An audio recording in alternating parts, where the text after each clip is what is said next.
Was haben Kryptowährungen und Blockchain mit Satanismus gemein? Ganz genau. Alle beide Bereiche werden noch von einer Vielzahl von Menschen missverstanden, was auch in beiden Fällen zu einem Debakel führen könnte.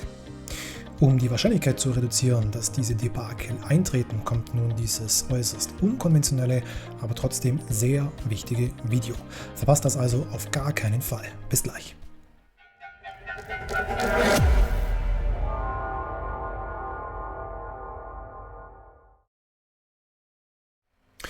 So meine Lieben, herzlich willkommen wieder zu einem neuen Video hier auf unserem Kanal.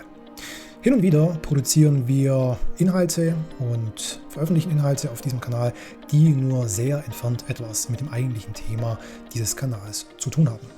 Das ist allerdings unser Anteil, den Menschen die Augen zu öffnen, denn es gibt auch abseits von Kryptofinanzen und Co. einige Bereiche, die enorm wichtig sind. Zugegebenermaßen wird das nicht ganz uneigennützig gemacht. Warum? Weil die Ignoranz unserer Mitmenschen langfristig unsere Sklaverei bedeutet. Das heißt, wir haben einen ureigenen Anreiz, uns um die Menschen in unserem Umfeld zu kümmern, sie aus dem Dunkeln herauszuholen und ihnen einen möglichst realitätsnahen Eindruck von der Welt zu geben und sie mit essentiellen Informationen zu versorgen, damit sie die aktuelle Lage auch stets korrekt einschätzen können. Unserer Ansicht nach existiert jeweils im Bereich der Kryptowährungen, aber auch was der Satanismus angeht, eine massive Wahrnehmungsdiskrepanz in der breiten Bevölkerung und somit ist es unseres Erachtens relativ wichtig, hier einfach mal Klarheit zu schaffen. Bei Kryptowährungen ist es häufig so, dass die meisten Menschen davon ausgehen, dass es sich nur um eine wertlose Spielerei handelt. Ähnlich wie in einem Casino, das mehr mit Glück als mit Verstand zu tun hat und dass auch die Kryptowährungen und die dahinter liegende Blockchain-Technologie keinen wirklichen Nutzen liefert und auch kein wirklicher Nutzen vorhanden ist und somit alles nur reine Spekulation ist. Wir hoffen, dass wir zumindest in diesem Bereich mit den Inhalten, die wir hier immer wieder auf dem Kanal publizieren, euch den Eindruck geben konnten und vielleicht auch die Sicherheit vermitteln konnten, dass das überhaupt nicht so ist, dass Kryptowährungen einige massive und zentrale Probleme lösen können, die wir in unserer momentanen Zivilisation haben. Ähnlich missverstanden ist der Satanismus, denn hier wird davon ausgegangen, dass Satanisten irgendwelche Menschen sind, die mit schwarzen Kutten bekleidet und nachts im Wald irgendwelche Tiermorde begehen, um mit irgendwelchen Dämonen in Kontakt zu treten und dass es eigentlich nur einige wenige Satanisten gibt, dass es also eine absolute Randgruppe und eine absolute Randerscheinung ist. Ähnlich wie bei den Kryptowährungen könnte nichts weiter an der Realität vorbeiführen. Wir sprechen mit euch heute mal über die 4 Grundwerte des Satanismus. Bleibt also bis zum Ende mit dabei, weil hier ein recht interessantes Fazit gezogen werden kann, mitunter aber auch vielleicht eine recht wichtige Erkenntnis für euch abzurufen ist. Bevor wir ins Thema reinstarten, noch eine kurze Bitte, wenn es euch gefällt, dass wir hin und wieder auch solche unkonventionellen Themen euch präsentieren und mit euch besprechen, hinterlasst sehr gerne einen Daumen hoch. Das würde uns sehr dabei helfen, dass der Kanal wachsen kann und vom YouTube-Algorithmus eine höhere Relevanz zugesprochen bekommt. Es würde aber auch schon dabei helfen, wenn ihr einfach einen Kommentar jedweder Art hinterlasst. Mit dem gesagt, starten wir rein. Starten wir gleich mal mit dem ersten Grundsatz des Satanismus. Und hier geht es um den Narzissmus bzw. die Selbstsucht und den Egoismus. Was bedeutet das konkret? Ich und meine Bedürfnisse gehen absolut über alles und jeden. Das heißt, ich gehe über Leichen, um meine eigenen Interessen durchzudrücken. Das Mitgefühl für andere ist eine Schwäche. Und jeder sorgt im Endeffekt nur für sich selbst. Diese klassische Ellenbogen-Mentalität eben. Und die Satanisten, die kümmern sich auch nicht um andere, die nicht ihre Werte teilen und diesem nicht wirklich förderlich sind. Das bedeutet also, jeder, der meinen eigenen Werten entgegensteht, der hat seinen Wert für mich verloren. Das ist der erste Grundsatz des Satanismus. Der zweite Grundsatz des Satanismus ist der moralische Relativismus. Ein relativ komplexes Wort, aber wir werden relativ schnell darauf kommen, was es konkret bedeutet. Es gibt kein objektives richtig oder falsch, wenn man daran glaubt, dass moralischer Relativismus existiert. Das bedeutet also, dass die Wahrheit abhängig vom Menschen ist und absolut relativ ist. Das heißt, es liegt immer im Blickwinkel des Betrachters und ist abhängig von der Situation, ob ich mich jetzt gerade richtig oder falsch verhalte. Nur, woran ich glaube, existiert und woran ich nicht glaube, existiert nicht. Hierfür gibt es einen Fachbegriff, das ist der Solipsismus. Das kommt aus dem griechischen Sol für die Sonne. Das heißt, ich bin die Sonne, alles kreist nur um mich. Und wenn ich an etwas nicht glaube, dann existiert auch die ganze Sache nicht. Das bedeutet, es existiert erst, wenn ich meine Aufmerksamkeit auf etwas richte, und wenn ich meine Aufmerksamkeit auf das nicht richte, existiert es so lange nicht, bis sich das ändert. Ich erschaffe also die Welt vollkommen alleine. Der Schöpfungsprozess ist alleine von mir abhängig und ist absolut losgelöst von anderen. Das heißt, eine ko-kreative Erschaffung der Welt wird hier beim moralischen Relativismus vollkommen ausgeschlossen. Und hier hat Dr. Markus Krall eine relativ treffende Formulierung für dieses Detail ausformuliert. Das nennt sich die anthropozentrische Hybris. Also die Überheblichkeit, dass man denkt, dass alles nur von einem selbst abhängig ist und man der Erschaffer der Welt ist. Zu guter Letzt ist noch zu sagen, dass die Gläubige und die Jünger des moralischen Relativismus daran glauben, dass die Sonne um sie kreist und sie einfach nur der Mittelpunkt der Welt sind. Und das greift natürlich mit dem ersten Grundsatz relativ gut ineinander. Es ist also nur wichtig, dass meine eigenen Bedürfnisse erfüllt werden.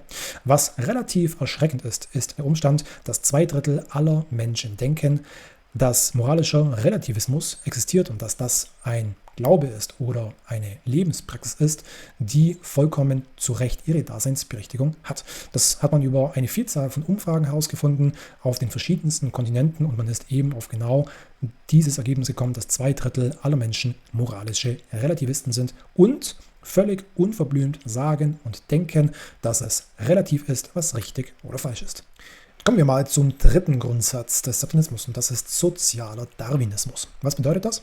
Die Idee, dass das Recht des Stärkeren auch auf das menschliche Zusammenleben angewendet werden müsste. Bedeutet also, wer für das Ergebnis sorgt und dazu beiträgt, der hat ein Recht auf Existenz und alle Schwachen oder Untätigen sind absolut nutzlos und die dürfen dann zurückgelassen und vernachlässigt werden. Allerdings muss ja erstmal ein Missverständnis aus der Welt geschafft werden. Es wird immer davon gesprochen, dass wir das Recht des Stärkeren haben. Der Darwinismus und der dazugehörige Forscher dahinter, der diese Theorie aufgestellt hat, der hat im Englischen immer von Survival of the Fittest gesprochen und mit Fittest ist natürlich nicht der Stärkste oder der Fitteste gemeint, sondern to fit bedeutet im Englischen sich anpassen. Das heißt im Endeffekt, dass nur die anpassungsfähigsten überleben werden. Somit das Recht des Stärkeren kann, was diese Theorie angeht, hier nicht bestätigt werden. Aber es ist natürlich auch so, dass im Tierreich der Stärkste in der Regel der Anführer von einem Rudel beispielsweise ist.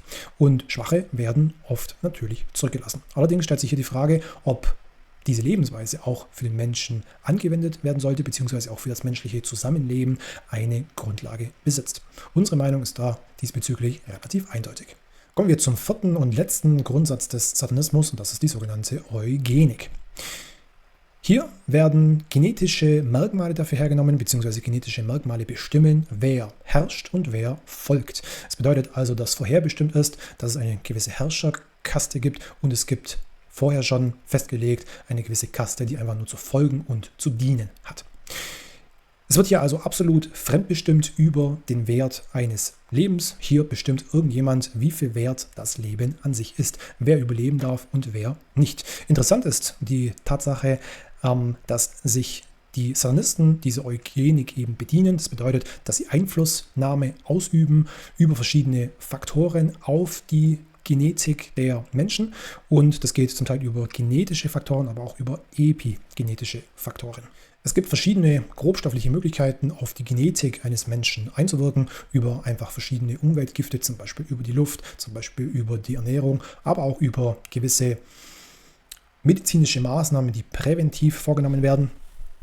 Ihr wisst vielleicht, was ich meine. Mehr kann ich dazu leider nicht ausführen, ohne von dieser Plattform zensiert zu werden. Aber es gibt auch epigenetische Faktoren, das heißt Faktoren, die über der eigentlichen Genetik ansetzen, über zum Beispiel gewisse Gedankenprozesse, über gewisse Indoktrinationspraktiken und so weiter und so fort. Und das Ziel ist einfach hier, Sklaven für die eigenen Interessen heranzuziehen, um wiederum den ersten Grundsatz des Satanismus viel besser praktizieren zu können, dass man wieder einfach seine eigenen Interessen maximal erfolgreich durchsetzen kann und das natürlich am besten noch mit der Hilfe und der Umsetzung von irgendwelchen Arbeitssklaven. Wir hoffen, dass wir euch mit diesen Ausführungen einen klaren Blick darauf geben konnten, was denn Satanisten wirklich sind und es dabei euch helfen kann, dass ihr diese kindlich naive Vorstellung von Satanisten ablegen konntet. Wichtig ist nämlich zu wissen, dass ein Großteil der Menschen diesen satanistischen Werten folgen, ohne es zu wissen. Warum? Weil sie nicht wissen, dass sie Satanisten sind und dass diese Werte satanistisch sind. Seid ihr eventuell selbst sogar Satanisten? Fragt euch das einmal ehrlich, nachdem ihr festgestellt habt, wo in eurem Alltag und wo in eurem Denken ähnliche Ansätze aufzuspüren sind. Denn es wird mit Sicherheit den einen oder anderen geben, der, ohne es gewusst zu haben, eine dieser 4 Grundsätze oder vielleicht auch mehrere selbst auch schon praktisch anwendet. Warum ist das Wissen um die Werte des Satanismus und vor allem um das Wissen um objektives Richtig und Falsch so wichtig? Die Frage ist relativ einfach zu beantworten. Der Grad unserer kollektiven Freiheit korreliert direkt mit der Qualität unserer Moral und Ethik. Wenn wir also eine schlechte Moral und Ethik haben, bedeutet das, dass wir im Endeffekt unfrei sind und versklavt werden. Sklaverei korreliert direkt mit der Moral und der Ethik. Und somit sollte es folgerichtig unser Ziel auch sein, zu wissen, wie die moralischen und ethischen Werte korrekt aussehen, den Unterschied zwischen objektivem Gut und Schlecht zu kennen und somit einen Zustand zu erschaffen, bei dem wir alle Freiheit genießen können. Nicht umsonst ist der Zustand unserer Welt genauso, wie er momentan ist. Der Großteil der Menschen weiß aus sich heraus nicht, was richtig und falsch ist. Somit müssen immer mehr Regeln und Gesetze und Autoritäten erschaffen werden, die uns beschneiden, weil wir es ansonsten nicht selbst lernen und weil ansonsten auch kein friedliches Miteinander möglich ist, weil eben der Großteil der Menschheit nicht friedlich nebeneinander ko-kreativ leben kann. Es ist also immens wichtig, dass ihr euch immer wieder vor Augen haltet, dass ihr euch darin schult, den Unterschied zwischen objektivem richtig und falsch zu kennen. Wir haben hier diesbezüglich ein Video bzw. einen Seminartipp für euch. Ihr könnt ein absolut kostenloses Seminar, welches über die Naturgesetze, über die kosmischen Gesetze, über die Schöpfergesetze, über die hermetischen Gesetze, man kann es nennen, wie man es möchte. Es kommt immer wieder auf das Gleiche hinaus. Das könnt ihr absolut kostenlos ansehen. Mark Passio ist hier ein absoluter Vorreiter, was dieses Thema angeht. Der hat es in einem sehr, sehr ausführlichen Seminar wunderbar erklärt. Zugegebenermaßen, man wird es vielleicht 1, 2, 3, 4, 5 Mal vielleicht anhören und angucken müssen, aber alles, was er in diesem Seminar sagt, ist unglaublich wertvoll und wir werden euch Links zu dem Inhalt unten in der Videobeschreibung verlinken. Guckt da auf alle Fälle mal rein, denn von diesem Seminar, von diesem zeitlichen Investment in dieses Wissen werden wir schlussendlich alle profitieren können. Vielen Dank für eure Aufmerksamkeit. Würde uns freuen, wenn ihr uns einen Daumen hoch hinterlasst, um die Zeit, die wir in die Produktion dieses Videos gesteckt haben, zu würdigen. Und wir sehen uns wie immer bis zum nächsten Video. Macht's gut und bis dann.